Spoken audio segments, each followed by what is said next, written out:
আজ বিমান একটা বড় হাদসা হয়েছে। তার মধ্যে আজকে যত লোক ছিল সবই মারা গেছে। যারা যারা হাসপাতালে আছে তারা যেন সুস্থ হয়ে পরিবারের কাছে যেন ফিরে যায়, আর যারা মারা গেছে তারা যেন সুস্থ কামনা তার শান্তি সৃষ্টি করে। মানে কিভাবে এত বড় বিমান হাদসা হয়ে গেল আমি বুঝতে পারছি না। আজকে ঠিক 2:55 গুজরাট আহমেদাবাদে এত বড় বিমান দুর্ঘটনা ঘটে গেল। মানে প্লেনটা যাচ্ছিল লন্ডনের উদ্দেশ্যে, উপরে উঠাতে গিয়ে একবার নিচে ঢেসে একটা হোস্টেল, একটা আছে না, স্টুডেন্ট হোস্টেল আছে, ওইখানটাতে ধাক্কা লেগে একবারে আগুন সুদ্ধা বেরিয়ে যায়। ওই সমস্ত লিঙ্ক আমি ডেসক্রিপশানে দিয়ে দিয়েছি, দেখে নিও। যত লিঙ্ক, যত মানে ভিডিও আছে সব দেখে নিও, আর আমার যতগুলো ভিডিও আছে সব ডিটেলসে আমি দিয়ে দিয়েছি, সব দেখে নিও। মানে এত বড় হাদসা হয়ে গেল আমি আর বুঝতে পারছি না।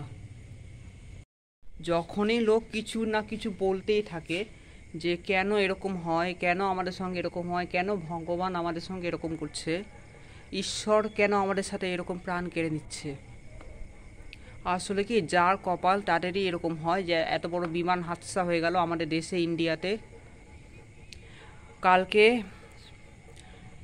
সমস্ত রাজ্য, সমস্ত গোটা ভারত রাজ্য জুড়ে মৃত্যু মিছিল পালন ঘোষণা করা হবে, আর মিছিল নিয়ে বের হওয়া হবে রাতে। কালকে আমরা সঙ্গে বেরোবো। তো কালকে আমি ভিডিও করতে আমি আর পারবো না, কারণ আজকে যেহেতু ভিডিওটা বানাচ্ছি, কালকে ভিডিওটা আপলোড করতে করতে তো মানে অনেক রাত হয়ে যাবে। তো আমি কালকে সন্ধ্যাতেই আমি ভিডিও করতে পারবো না, কেন রবিবার একটা নতুন ভিডিও আসছে দিদির শ্বশুরবাড়িতে। মানে ওসব পরে কথা বলছি। দুঃখের খবর না, মানে আনন্দের খবর খুব একটা বলা যায় না। আনন্দের খবর, দুঃখের খবর খুব একটা বলা যায় না। তারা আনন্দ করে, লোকে যেটা বলে সেটাই করতে হচ্ছে।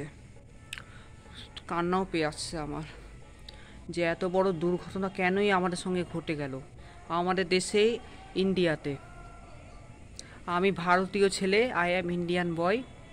বিদেশে গেলেও কি আমার সঙ্গে এরকম হাদসা হবে? তোমরাই ঠিক করো। আমি যদি ইউএসএ যাই বা কানাডা যাই বা লন্ডন যাই বা অস্ট্রেলিয়া যাই, ইংলিশে তো কথা বলতে হবে, ভিসা লাগবে, পাসপোর্ট লাগবে। আমাকে গিয়ে বলতে হবে একটা থাকার হোটেল আছে, আমি একজন ভারতীয় ছেলে, তাতে কিছু তো বলবে না। আর তো কিছু বলার তো থাকেই না। সবার প্রথমে আমাকে ইংলিশ শেখা, তারপর বিমানে চড়ে একবারে সোজা বিদেশে পাড়ি দেওয়া। তার থেকে বলো বিদেশে কেন যাব, ওখানে থাকতে বা চাকরি করতে? বিদেশে শুধু যাওয়া হচ্ছে ঘুরতে বেড়ানো, বিদেশে কোনো চাকরি করা নাই। আমাদের দেশে যত চাকরি আছে সব আমাদের ইন্ডিয়াতেই থাকবে। আমাদের দেশে আমরা এতটাই আমরা ঘৃণা হতে দেব না। আমাদের দেশে ইন্ডিয়া যেমন ছিল সেরকম থাকবে, যেমন ছিল ভালোভাবে থাকবে। এত বড় বিমান হাদসা হয়ে গেল। লোকে যখন কিছু বলবেই যে কেন আমাদের সঙ্গে করছে, একটা ডাক্তার ছেলে আর একটা পুরো ডাক্তারের সব পরিবার একটা সেলফি তুলতে তুলতে গেছিলো, আর তখনই হাদসা হয়ে গেল। সেই ছবিটা অনেকটাই পোস্ট করেছে সোশ্যাল মিডিয়ায়। তো কি আর করা যায়? তো এটাই কি আর বাকি রইল, যে তোমরাই বলো। এক মিনিট, তোমরাই বলো, এত বড় কি রিস্ক নেওয়া যায়? নেওয়া তো যায় না। তাহলে বিমানটা এত বড় হাদসা হয়ে যাওয়ার তো কোনো কারণ নেই। ল্যান্ড করতে যায়নি, উপরে উঠাতে গিয়ে নিজেই নিচে একবারে ফেসে গিয়ে ভয়াবহ আগুন হয়ে গোটা আকাশ একবারে কালো হয়ে গেল। এই বছরের প্রথমে এত বড় হাদসা হয়ে গেল। শেষ তারিখে অনেক খবর দিবে কি কি হলো না হলো। তো যাই হোক, যা হওয়ার হয়ে তো গেল, আর তো কিছু করার নাই। সেটা তো আর মানে সেই, আমিও তো একবার প্লেনে চড়েছি, কিন্তু প্লেনে চড়েছি ঠিকই, কিন্তু কানে কিচ্ছু শোনা যায় না। আমরা ব্যাঙ্গালোর যাচ্ছিলাম, কানে কিচ্ছু শোনা যায় না, কানে একবারে ঝাঁকনি লেগে যাচ্ছে। যে প্লেনটা উঠতে লেগে গেল, ব্যাস কানে ঝাঁকুনি লেগে গেল। এই প্রথমবার এরোপ্লেনে চড়ছি ব্যাঙ্গালোর যাওয়ার জন্য, প্রায় 2018 সালে হবে। খুব একটা মন্দও লাগেনি, ভালোই লেগেছে। ঠিক আছে। হুম। আর কি হচ্ছে, আকাশে চাঁদ, সেই চাঁদ আমাদেরকে দেখছে, যে আমাদের সমস্ত মৃত্যু পরিবারকে তাদেরকে ডেকে আনছে। আমরাই যদি না বলি, আমরা কোনো দিন আমরা বিদেশে যাব না, বিদেশে গেলে ঘুরতে যাব, না হয় চাকরি করতে যাব। এত বড় বিমান হাদসার কোনো মানে কারণ রিস্ক নেয়, আর রিস্ক নেওয়ার কোনো দরকার নাই। তো যাই হোক, যা বলার আমার বলা হয়ে গেছে। এত বড় বিমান হাদসা হয়ে গেল, প্রায় 200 জন মানুষ মারা গেছে, 200 জনের বেশি মানুষ মারা গেছে। আর কি কি হয়েছে আর না হয়েছে সেটা তো পুরো ডিটেলস আমি পরে দিয়ে দিব। তো যা বলার আমার বলা হয়ে গেছে, তো আর কিছু বলা নাই। শুনে আমার কান্না আসছে, দেখো চোখ থেকে জলও পড়ছে আস্তে আস্তে। আই হোপ আমাকে দেখতে পাচ্ছ কিনা জানি না, এই লাইটটা ছোট কিনা ওই জন্য একটু আলোটা কম পড়ছে। রাত্রি 11টা বাজে, যাই ঘুমিয়ে যাই।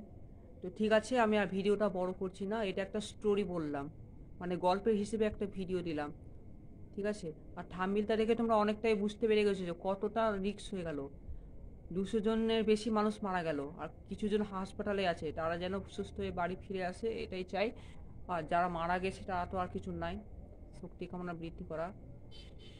গোটা আমাদের দেশে এত কিছু হয়ে যাচ্ছে আমি বুঝতে পারছি না, নিজের দেশে নিজের ছেলের দেশে এরকমই। তো যাই হোক, এত বড় হাদসা হয়ে গেল, এমনভাবে আগুন লেগে গেল।